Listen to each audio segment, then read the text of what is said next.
All right, so here's the post analysis for German 30. This was November 11th, 2025. As you can see, bears are risk on, structure intact. You could see that the pullback had multiple legs in it, I believe. Let me just get that up. Yeah, you can see we this was the structural reference point. We pulled back here, prices accepted above with minimal overlap, right? So that's your this is your zone. We could see that it wasn't a clean displacement of the zone. So this was the last time the bears were accepted. This is where the displacement occurred. So that becomes the inventory zone. And you could see that confirmed with the 5 minutes breaking lower, right? So as prices broke lower, the relocation, or the expiration attempt here confirms said thesis.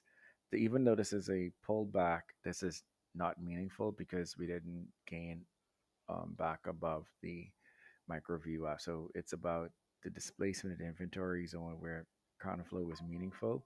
You may ask, well, why not this? Because this was the last area of accepted value, right? This is the zones between this last buyer here, what the market was dealing with and where the market displaced. And so the remember the 5 minute just confirms the where, the when. All right, this is not a value zone, and so we see this and we say, oh, okay, got it. You were displaced here. Hence why prices return back to it. You had non-acceptance. You had the counterflow, right? In this particular case, as you could see, again, as counterflow came in, right, and I could even just draw this out for you. Counterflow stepped in. This one was a little bit yeah, it was a little bit wickish by nature, but you can see counterflow stepped in. We cleared that zone, right? Defended short, stops above the high of the reattempt.